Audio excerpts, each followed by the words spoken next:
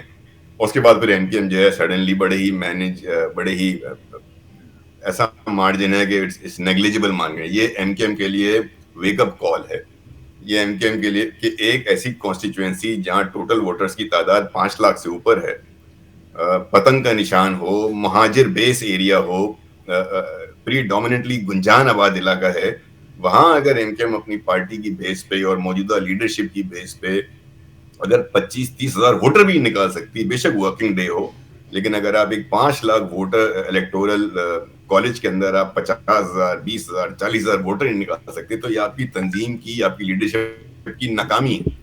تو جہاں اور ٹی ایل پی کے لیے یہ میں سمجھتا ہوں کہ تو بہت بڑا کامیابی ہے کہ وہ ایم کیو ایم جیسی پارٹی کو ان کے اپنے اسٹرانگ ہولڈ کے اندر، کورنگی لانڈی کے اندر، وہ اتنا ٹف ٹائم دے کے اتنے کم ووٹوں سے وہ ہارے ہیں۔ تو میں نہیں سمجھتا کہ یہ کوئی گڈ نیوز ہے ایم کیو ایم کے لیے، ایم کیو ایم تمام فیکشنز کے لیے گڈ نیوز نہیں ہے۔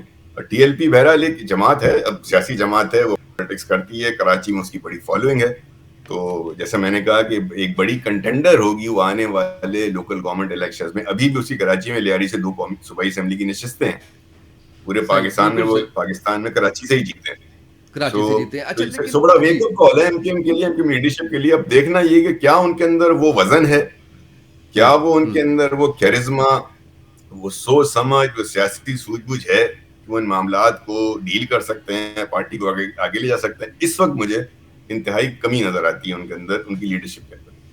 بالکل ٹھیک ہے۔ اچھا رضا بھائی مجھے یہ بتائیے گا کیا وجہ ہے کہ کراچی کی سیاست کے اندر یہ تشدد کا ایلیمنٹ کوئی بھی جاتا ہے وہاں پہ، جیسے ابھی آپ نے کہا کہ آپ سمجھتے ہیں کہ پی ایس پی اور ٹی ایل پی دونوں کی لیڈرشپ کا فقدان رہا وہاں پہ، حالانکہ میں نے ٹی ایل پی سے پوچھا، انہوں نے کہا ہم نے صرف ہوائی فائرنگ کی، وہ بھی صرف اپنی پروٹیکشن کے لیے۔ اچھا ہم نے پورے پاکستان میں کور کیا ٹی ایل پی کو، باقی نہیں دیکھا، وہاں پر جا کر یہ آخر ایسا کیوں ہوتا ہے؟ ایک وہ جو ایم کیو ایم کے اندر ایلیمنٹ تھا وہ کیا سب پارٹیز کا کراچی کا کلچر ایسا ہے؟ معذرت شاید تھوڑا اگر کراچی بیسکلی اس میں کراچی بڑا لائیولی شہر ہے، پولیٹیکلی بڑا ایکٹیو، بڑا اویئر شہر ہے۔ اگر آپ کراچی کی ہسٹری دیکھیں گے تو اسی کراچی میں جماعت اسلامی کا توتی بولتا تھا۔ جماعت اسلامی نے 79 اور 83 میں عبدالستار افغانی صاحب تھے، وہ میئر منتخب ہوئے 2 دفعہ، اور تیسری دفعہ بھی 87 میں منتخب ہو جاتے، لیکن ایم کیو ایم بن گئی تھی۔ ایم کیو ایم نے اچھا کام کیا، ایم کیو ایم نے ایک ظاہر ہے کہ ایک لسانی اپنے نعرے کو آگے بڑھایا اور گریوان سے اور محرومیوں کے نعرہ لگائے، تو اس جماعت اسلامی کے ووٹ بینک کو جس کا 2 دفعہ میئر منتخب ہو چکا تھا، ایم کیو ایم نے اس کو بریک کیا۔ اسی طریقے سے آپ ماضی میں چلے جائیں گے تو کراچی سے اظہر خان صاحب جیتتے رہے، کراچی سے وہ لوگ جیتتے رہے جن کا کراچی سے کبھی کوئی تعلق ہی نہیں رہا۔ تو کراچی تو بیسکلی سیاسی شعور رکھنے والوں کا شہر ہے، پڑھے لکھے لوگوں کا شہر ہے، مڈل کلاس کا شہر ہے، اربن پالیٹکس پہ بلیو رکھنے والا شہر ہے۔ یہاں کا ووٹر جو ہے وہ بہت عرصے تک ایک جماعت کے ساتھ صرف ایک لائلٹی کی بنیاد پہ نہیں رہتا، بلکہ اس کی ورکنگ دیکھتا ہے، اس کے بعد وہ اس کو ووٹ دیتا ہے۔ اس کو پھر کراچی کے اندر آپ دیکھیں نا، کراچی بیسکلی منی پاکستان کہلاتا ہے۔ ایک زمانے میں بالکل کراچی یونیورسٹی جو ہے وہ کراچی شہر سے باہر تھی۔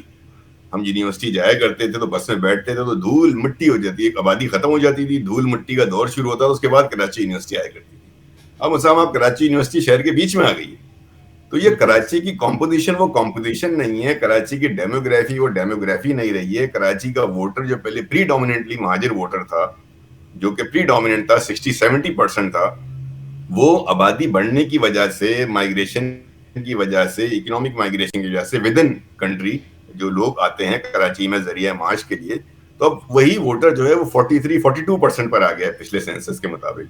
تو ڈیموگرافی وہ نہیں رہی ہے, کانسٹیچوئنسیز چینج ہو گئی ہیں, جو لوگ بڑے ہو رہے ہیں, مہاجروں کی بھی تیسری چوتھی جنریشن بڑی ہو رہی ہے, تو وہ بھی اس طریقے سے لسانیت کو نہیں دیکھتی شاید جس طریقے سے ہماری جنریشن نے دیکھا تھا. جو تیسری جنریشن تھی, جو چوتھی جنریشن آ رہی ہے, اس کے ویوز کچھ اور ہیں.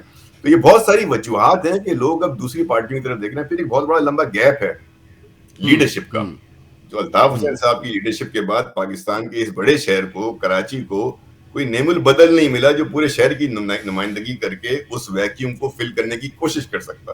اس لیے اب آپ کو یہ نظر آئے گا کہ پاکٹس کے اندر, کانسٹیٹیوشن کے اندر, مختلف بلاکس میں مختلف طرح کی سیاسی جماعتوں کے نظریے بھی مقبول ہو رہے ہیں. حافظ نعیم صاحب کی بڑی مقبولیت ہے جماعت اسلامی کے, وہ بہت ایشو اٹھاتے ہیں کراچی کے, بڑے ووکل ہیں, بڑے عملی طور پہ جماعت اسلامی کام کرتی ہے, وہ بھی اپنے آپ کو ریوائیو کر رہی ہے. تو there is an opportunity for every political party کہ وہ اس وقت کراچی کے اندر جو ہے وہ اپنا کام کر کے لوگوں کے دل جیت کے ووٹ لے سکتی ہے. یہاں جو کراچی والوں کے دل جیتے گا نا, جو کراچی والوں کی محروموں کی بات کرے گا, ان کے حق کی بات کرے گا, کراچی والے اس کا ساتھ دیں گے. بالکل صحیح ہے. رضا بھائی آپ نے مجھے 10 منٹ عنایت کیے تھے, تھوڑا سا میں بڑے بھائی ہیں آپ میرے, فائدہ اٹھاتے ہوئے 2 شارٹ سے کوشچن آپ سے کر کے آپ سے اجازت لوں گا. ایک یہ بتائیے گا, ہم چونکہ کراچی ڈسکس کر رہے ہیں, پھر ٹی ایل پی بھی ڈسکس ہوئی. ٹی ایل پی کو میڈیا کو کور کرنے سے منع کیا گیا, پیمرا کی طرف سے لیٹر گیا ہوا ہے. فیس بک انتظامیہ کو حکومت پاکستان اس وقت کی جو نون لیگ کی تھی, انہوں نے خط لکھا ہوا ہے, وہاں پہ بین ہے. کیا کسی بھی پارٹی جو پاکستان کے خلاف کام نہ کر رہی ہو اس کے ساتھ یہ سلوک کرنا بنتا ہے؟ میں آپ کی آواز میں تھوڑا ایکو ہوا, ہمیں دوبارہ ریپیٹ کریں گے آپ یہ جی ایکو. میں یہ آپ سے جاننا چاہ رہا تھا رضا بھائی کہ جو ٹی ایل پی ہے اس کی میڈیا کوریج پہ پابندی ہے پیمرا کی جانب سے, اور ماضی کی حکومت جب نون لیگ کی تھی عمران خان سے پہلے, تو انہوں نے فیس بک انتظامیہ کو خط لکھ کے ان کے اوپر بین لگوا دیا تھا. فیس بک پہ آپ ان کا نام لکھتے ہیں, تصویر لگاتے ہیں, آپ کے پیجز اڑا دیے جاتے ہیں. اگر کوئی جماعت پاکستان کے خلاف کام نہیں کر رہی, آپ سمجھتے ہیں کہ اس طرح کی پابندیاں لگانی چاہیے؟ ڈپینڈ کرتا ہے. دیکھیں صرف الزامات جو ہیں نا, وہ تو پاکستان کی تاریخ میں آپ دیکھیں گے تو یہ غداری, بغاوت, سیڈیشن, ٹریزن, یہ ہر جماعت پہ تقریباً اس کی لیڈرشپ پہ لگتے رہے. لیکن جب تک کوئی بھی الزام اس کے منطقی انجام پہ نہیں پہنچتا عدالتی کارروائی کے بعد اور ڈیو پروسیس کے بعد, اس وقت تک کسی پر پابندی لگانا میں سمجھتا ہوں غیر جمہوری اور غیر آئینی کام ہے. اس جماعت کے سیاسی حق کی جو ہے وہ اس کی حق تلفی کر رہے ہیں آپ. تو یا تو اگر الزامات ہیں اور ثبوت ہیں آپ کے پاس, تو آپ اس کو بالکل, اور اتنا سنگین الزام ہے اگر آپ کے پاس کسی بھی جماعت کے خلاف, چاہے وہ ایم کے ایم ہو, ٹی ایل پی ہو, جماعت اسلامی ہو, پیپلز پارٹی ہو, مسلم لیگ ہو, پی ٹی آئی ہو, ایون اگر سنگین نوعیت کا آپ الزام لگانا چاہتے ہیں اور لگاتے ہیں کہ آپ کے پاس ایویڈنس موجود ہیں, تو پھر آپ اس کو اس کے منطقی انجام تک پہنچائیں. جب تک آپ کے پاس وہ سہولت یا وہ ایویڈنس نہیں ہے, اس وقت تک میں سمجھتا ہوں ہر جماعت کو سیاسی یعنی اب ایکٹیویٹیز کی آزادی ہونی آپ چاہیے. میں اس الیکشن چیز کے ظاہری طور پہ خلاف ہوں کہ صرف آپ ایک بیان دے دیں, ایک خط لکھ دیں, اس کے بعد آپ اس کو پرسو نہ کریں, اور کچھ دنوں بعد جو ہے آپ یاد کریں پچھلے دنوں لاہور میں جو کچھ بھی ٹی ایل پی کو لے کر ہوا تھا, جب ان کا بڑا دھرنے ہوئے, 4 پولیس والے بھی شہید ہوئے, جاں بحق ہوئے, اس کے بعد کون لوگ ہو گئے تھے ٹی ایل پی کے لیے؟ آپ ذرا ماضی میں جائیں نا ٹی ایل پی کے لیے. کراچی سے مفتی منیب الرحمان سے, بڑا محترم نام ہے, مفتی منیب الرحمان نے ثالثی کا کردار کیا. عقیل کریم ڈیڈی صاحب کراچی کا بڑا نام ہے, بزنس کمیونٹی کے لیڈر ہیں, اس میں وہ 36 سامنے آئے. لوگ جو ہے وہ بشیر ٹی ایل فاروقی پی کے صاحب بھی شہید ہوئے. بشیر فاروقی صاحب سامنے آئے, جو سیلانی کے جو چیئر پرسن ہیں. یہ 3 معتبر نام آئے نا ٹی ایل پی کی طرف سے مصالحت کرنے کے لیے. تو اس کا مطلب ہے کہ یہ الزامات میں پھر یا جان نہیں تھی, یا یہ لوگ جو ہیں وہ غلط تھے. لیکن جن لوگ کا چہرہ آنے کے بعد سے میں سمجھتا ہوں بڑی لیجیٹمیسی ملتی ہے. تو یہ بڑا ضروری ہے ہمارے یہاں کہ اس طرح کے سنگین الزامات جو ہیں نا, وہ یا تو آپ عدالتوں میں ثابت کریں یا پھر اس کو لگانے سے گریز کریں. بالکل صحیح ہے. اور اگر ایسا کچھ ہوتا تو پھر الیکشن کنٹیسٹ کرنے کی اجازت کیسے مل جاتی؟ رضا بھائی آپ کا کیا پلان ہے نیکسٹ سیاست کے حوالے سے؟